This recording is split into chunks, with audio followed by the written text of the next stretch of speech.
Private स्कूलों की जो बेलगाम फीस है, कम से कम उस पर एक बाउंड्री लाइन रखा जाए कि इससे ऊपर आप नहीं जा सकते। बजट मेरा भी था कि ये 2000 में पूरे मंथ चला लेना, बट अब वो नहीं हो पाता। अब वो 2 की जगह 4 लग जा रहा है। दाल महंगा है, सब कुछ महंगा हो रहा है, क्या पेट्रोल डीजल ये सब कम हो। तो बजट अगर आप थोड़ा बजट फ्रेंडली रखेंगे तभी तो डेवलपमेंट में हेल्प कर पाएंगे। रोटी कपड़ा मकान, अभी तो रोटी नहीं पूरी हो पा रही है तो कपड़े और मकान पे जाने का फेज नहीं आ पा रहा है बिहारियों के पास में। हम तो सबसे पहले रसोई गैस, रसोई को लेके है, तेल महंगा है, दाल महंगा है, सब कुछ महंगा हो रहा है। तो इसलिए और प्लस महिलाओं का सबसे आकर्षित रहता है किसे, ज्वेलरी। तो ज्वेलरी में सोने चांदी पे दाम कम हो, ये एक्सपेक्ट करती हूँ कि कम से कम उस पर टैक्स कम करे कि दाम कम हो मार्केट में। घरेलू किचन, हाँ, घरेलू किचन से जो भी संबंधित है, तेल है, मसाला है, तेल का दाम सोचिए 180 190 हो गया है, तो वो कुछ कम हो। रसोई गैस पहले जो 900 रुपया, अभी 950 में लेते हैं। पहले सब्सिडी आता था 300 कुछ रुपया, अभी 79 रुपया आ रहा है। तो हम लोग का तो सीधे 300 350 बजट यहाँ पे बैलेंस गड़बड़ हो रहा है। तो रसोई गैस में ज़्यादा हो, ट्रांसपोर्ट का चार्ज जो है, साग सब्जी है, ये सब में भी बजट का में उम्मीद करते हैं कि टैक्स कम करेंगे तो बजट। पेट्रोलियम का दाम बढ़ रहा है तो कम से कम ये सब एक्सपेक्ट करते हैं कि पेट्रोल डीजल ये सब कम हो तो हम लोग को भी थोड़ा सा पॉकेट कम हो। भाई बाइक से जाते 1 लीटर पेट्रोल 10 किलो 15 किलोमीटर में ख़त्म है। 120 रुपया 124 रुपया जैसा तेल वैसा दाम हो गया। तो ये सब कहाँ 60 रुपये था, पेट्रोल पहले 60 रुपये था। तो मोदी जी आए, सब कुछ कहता है बजट में ये हो वो हो, हम महिलाओं के लिए कर रहे हैं, लेकिन जनरल मारा जाता है। गरीब के लिए तो बहुत सारी योजना है, लेकिन जो जनरल लोग हैं उनके लिए क्या योजना दिया है? तो ये जो योजना आता है, हम चाहते हैं कि सभी के लिए एक बराबर हो, क्योंकि गरीब बड़े लोग भी होते हैं, सिर्फ छोटे लोग गरीब नहीं होते, गरीब बड़े लोग भी होते हैं। तो हम योजना एकदम एक समान हो।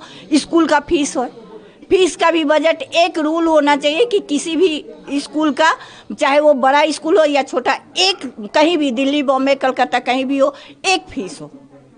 जैसे रसोई गैस का है कि हाँ भाई बिहार में है 900 रुपया है तो 900 रुपया, उसी तरह स्कूल का भी एक लिमिट फीस हो। कोई कहता है अब 10 हज़ार, तो बच्चे को कैसे पढ़ाएगा लोग? सरकारी स्कूल में भी उस तरह का सुविधा दे। ऐसे सरकारी स्कूल है तो प्राइवेट जैसा सुविधा दे, क्यों हम लोग प्राइवेट में जाएंगे? सरकारी में बच्चे को पढ़ाएंगे। हम लोग का तो औकात नहीं है कि मतलब सरकार ये प्राइवेट स्कूल में पढ़ा सके। कोई भी स्कूल का 5000 7000 से कम फीस ही नहीं है। नर्सरी में अभी 1 2 भी पढ़ाने के लिए तो 10,000 का महीना दीजिए, 5000 बस का चार्ज दीजिए। तो इसका भी बहुत ज़्यादा हम लोग चाहते हैं कि ये सब कम हो, एक रूल हो।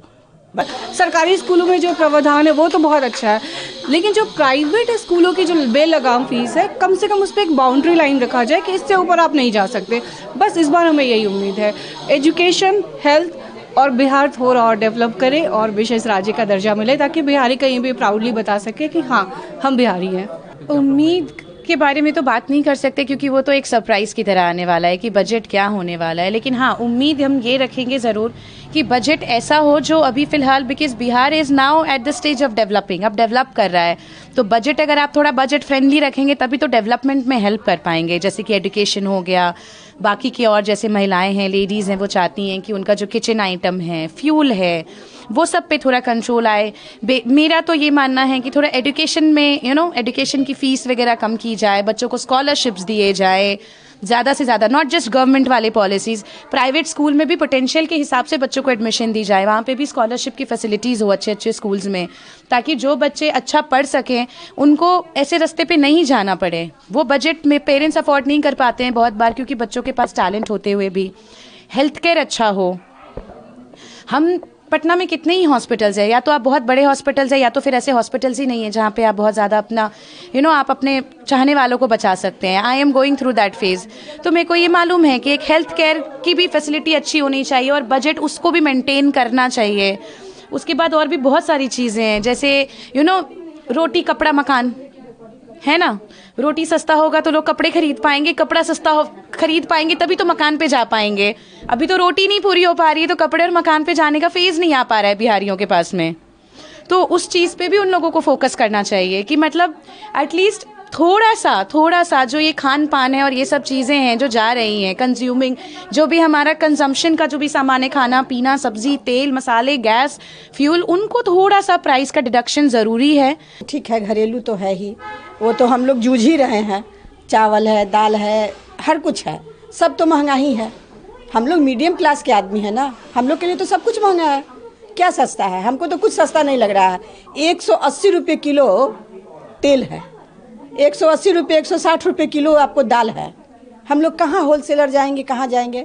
हम लोग तो भाई आसपास से ही ना दुकान से सामान खरीदेंगे, जाएंगे कहाँ? हम लोग कहीं नहीं जा सकते हैं। अच्छा, वो तो है, घरेलू गैस है।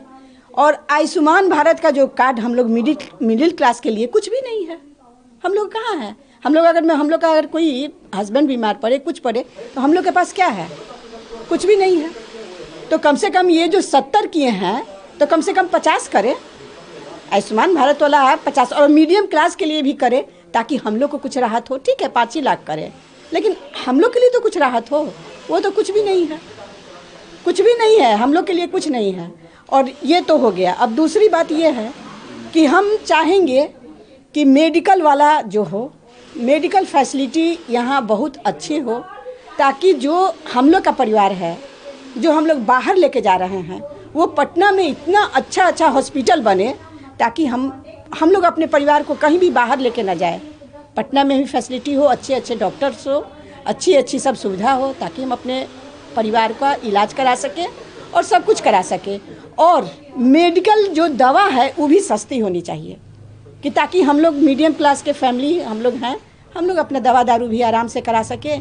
और कोई भी और यहाँ एम्स है, एम्स तो 2 खुला हुआ है, क्या खुला है नहीं खुला है भगवान जाने।